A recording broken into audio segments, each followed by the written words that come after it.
Cambridge university के बारे में आज बातें करेंगे।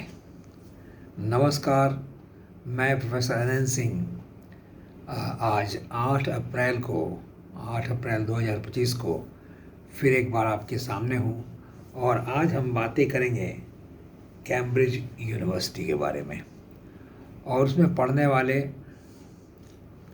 भारतीय तथा गैर भारतीय जो महान हस्तियाँ हुई हैं उनके बारे में भी बातें करेंगे। कैम्ब्रिज यूनिवर्सिटी और ऑक्सफोर्ड यूनिवर्सिटी दोनों लगभग 13वीं शताब्दी में हमारे नालंदा यूनिवर्सिटी से तो बहुत ही बाद में हुए।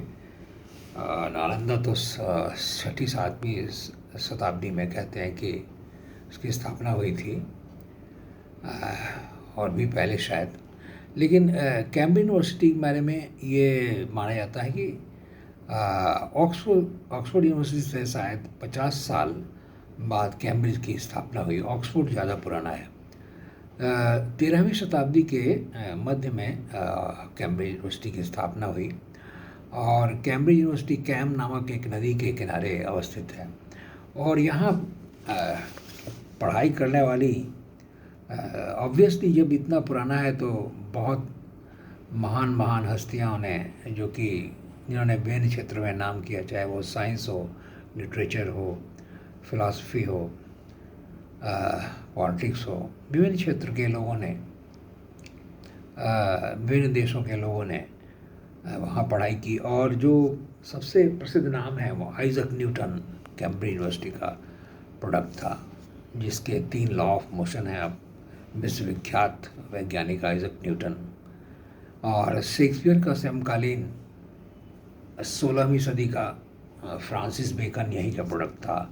डार्विन, जिसकी ऑरिजिन ऑफ स्पीसीज ने पूरी दुनिया को बदल दिया और मानव के धार्मिक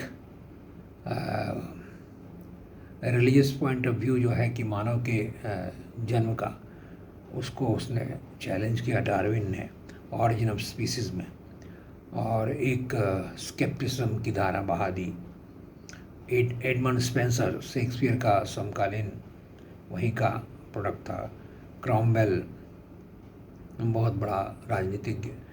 जॉन मिल्टन, शेक्सपियर के बाद और अंग्रेजी साहित्य के 3 सबसे बड़े कवियों में जो है शेक्सपियर, मिल्टन, वर्ड्सवर्थ, टेनिसन कहलाए। 4 में एक जॉन मिल्टन 17वीं सदी का, ये बहुत बड़ा विद्वान कवि था। ये गद्य भी बहुत अच्छा लिखते थे। मिल्टन भी कैम्ब्रिज यूनिवर्सिटी के प्रोडक्ट है।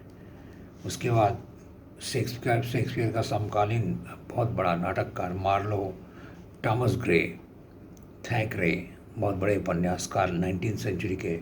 विलियम वर्ड्सवर्थ भी, प्रकृति के सबसे बड़े कवि अंग्रेजी के वर्ड्सवर्थ भी कैम्ब्रिज यूनिवर्सिटी के प्रोडक्ट थे। Lord Byron, Tennyson, Byron romantic कवि, टेनिसन विक्टोरियन कवि। अपने देश में एस रामानुजन, सबसे बड़े, आज तक जितने भी बड़े बड़े गणितज्ञ हुए हैं भारत में, रामानुजन को कौन नहीं जानता। ऐसा कहते हैं कि the man who knew infinity, Ramanujan ऐसे आदमी थे। अरविंद, ऋषि अरविंद, अल्लामा इकबाल, सुभाष चंद्र बोस जी और जवाहरलाल नेहरू, ये हमारे देश के 2 महान नेता कैम्ब्रिज यूनिवर्सिटी के प्रोडक्ट थे।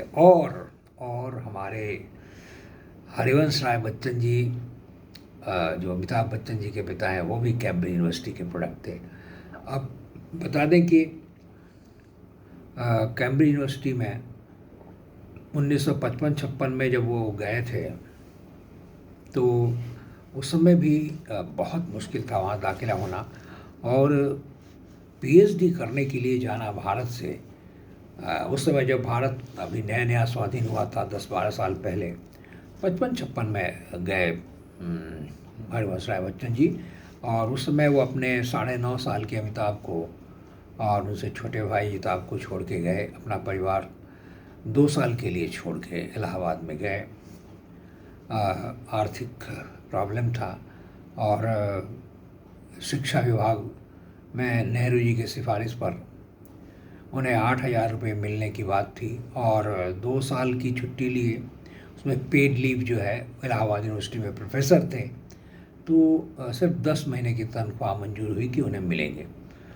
और घर की हालत अच्छी नहीं थी। थोड़े बहुत रुपए बचाए थे बच्चों के भविष्य के लिए, वो कुछ बैंक में जमा पूंजी थी जो काफ़ी कम थी।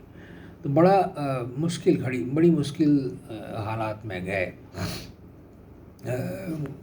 नेहरू जी से आर्थिक मदद मांगे, 8,000 रुपये मंजूर हुए, लेकिन वो भी उनको पूरा नहीं मिले, क्योंकि उनके कैम्ब्रिज पहुंचने के बाद, इंग्लैंड पहुंचने के बाद लोगों ने नेहरू जी के कान भर दिए कि बच्चन जी ने अपनी पत्नी को छोड़ दिया है और वहाँ उन्होंने कोई प्रेम किसी से कर लिया है, और इसे नेहरू जी ने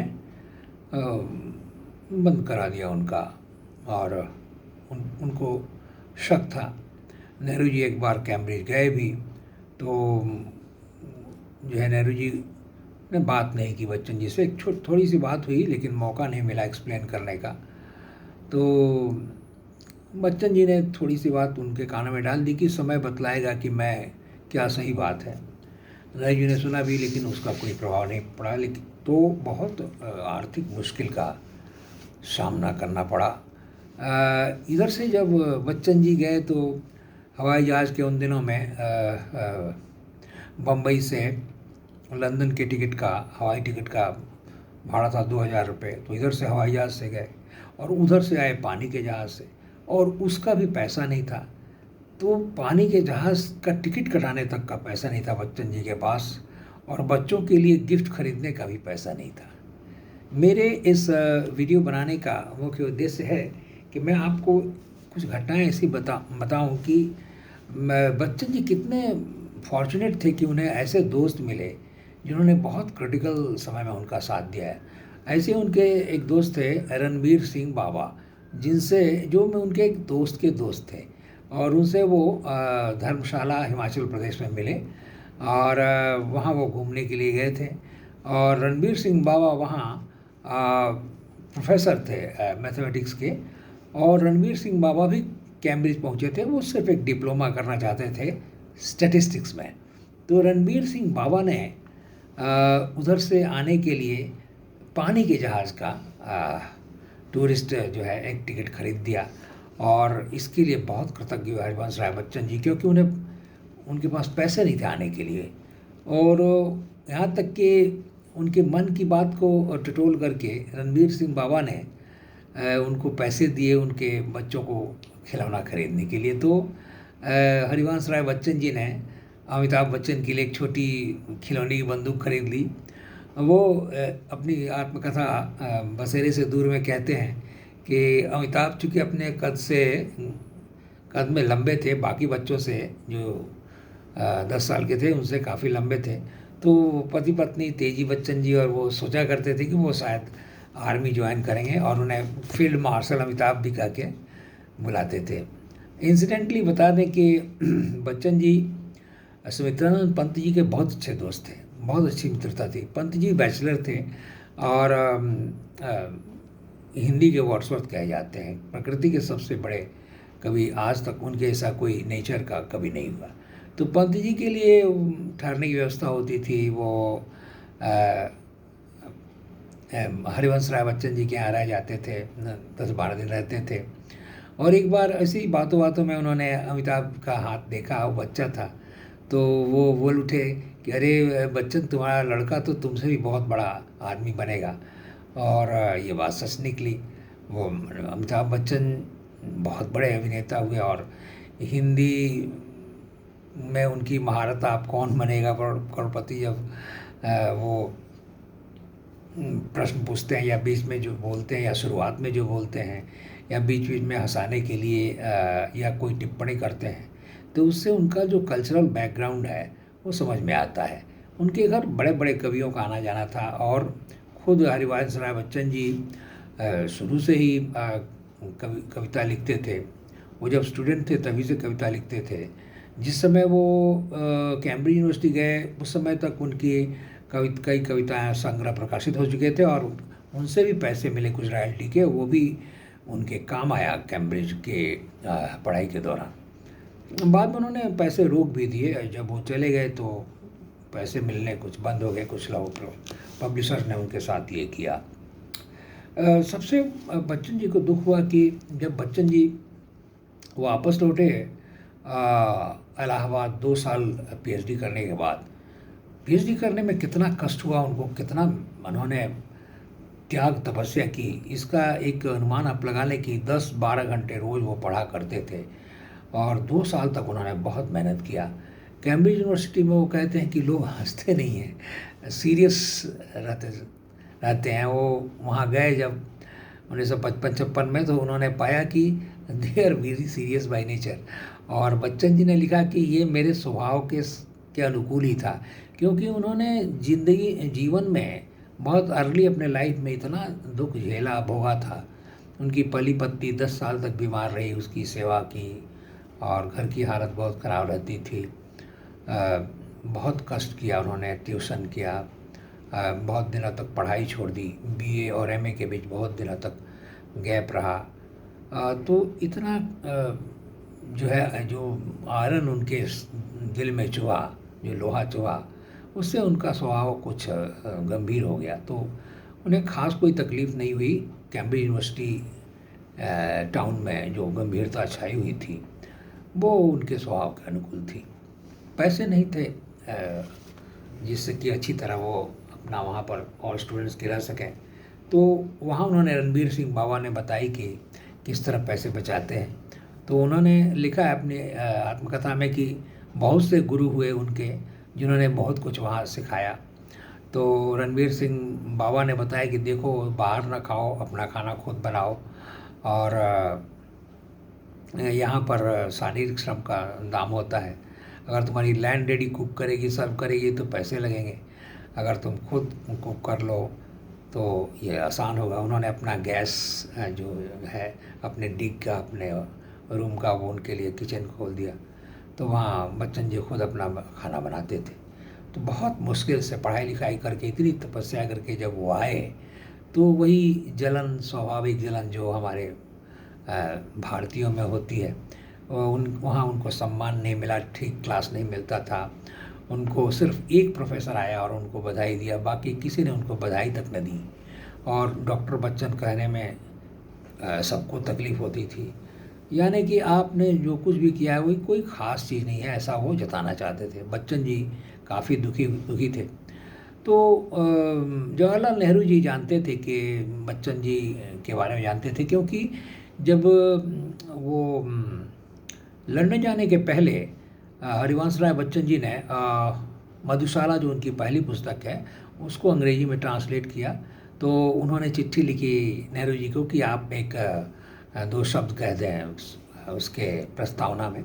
तो नेहरू जी ने उसका जो है प्रस्तावना में इंग्लिश में लिखा था। तो नेहरू जी जानते थे बच्चन जी को, उनके उस समय से जब उन्होंने तेजी बच्चन से शादी भी नहीं की थी। तो और इलाहाबाद का के थे, कवि के रूप में नेहरू जी जानते थे। और इसीलिए उन्होंने जो है वो पैसे भी उनको दिलाए कुछ। हालांकि सब पैसा नहीं मिला कैम्ब्रिज जाने के पहले। तो जब वापस आए तो नेहरू जी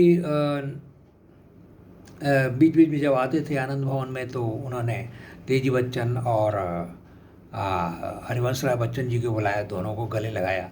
और जितनी उपेक्षा, जितना जो है उनको जो है कि उपेक्षा मिली, लोगों ने उनको इज्जत नहीं दी यूनिवर्सिटी में, वो सब उनका पूरा हो गया जब नेहरू जी ने खुद गले लगाया।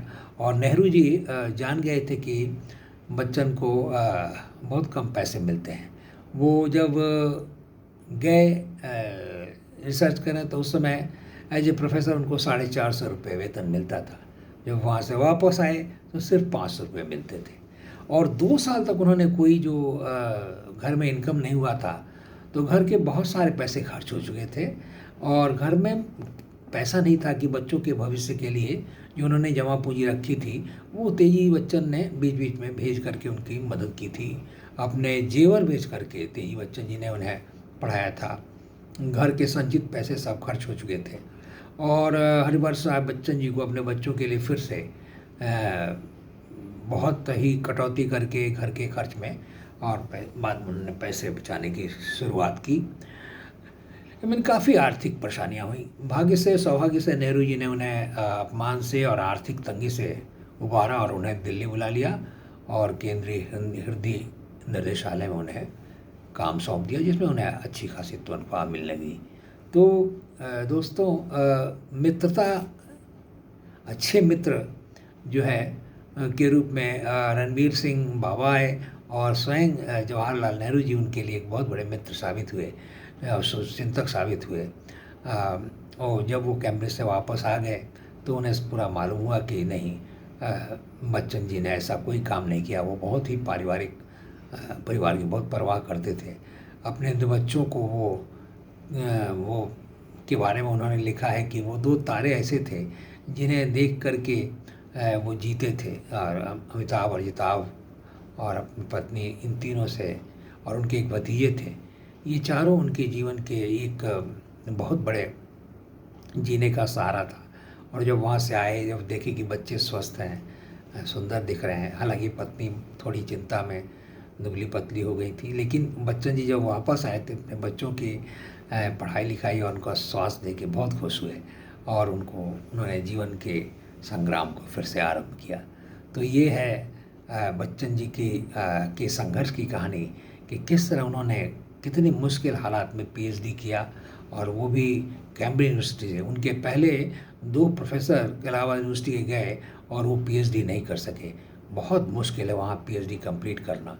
वहाँ अपना thesis complete, written thesis submit करने के बाद जो इंटरव्यू होता है वो बहुत टफ होता है। वो थीसिस जमा करने से भी ज़्यादा मुश्किल होता है। बच्चन जी ने को खुद जो है 2 सीटिंग में 4 घंटा इंटरव्यू हुआ। वाइवा का बहुत वैल्यू होता है। और 11 बजे से 1 बजे तक एक इंटरव्यू हुआ वाइवा का, और फिर 2 से 4 एक इंटरव्यू हुआ। तो 4 घंटे जो वाइवा हुए वो बहुत ही मुश्किल था, और उसमें बहुत ही विद्वान बैठे थे। और उसमें पास होने के बाद बच्चन जी को बहुत से कॉलेजों में फेलिसिटेट किया गया। कैम्ब्रिज यूनिवर्सिटी के उस ज़माने में 22 कॉलेज थे जहाँ उनके लिए, उनके सम्मान में बहुत से डिनर आयोजन किए गए, जहाँ उन्होंने लेक्चर दिया, बातचीत की, सेमिनार अटेंड किया। और भारत में आने के बाद कुछ नहीं। उनके कोलीग्स लोगों ने भी उनको वो वैल्यू नहीं दिया।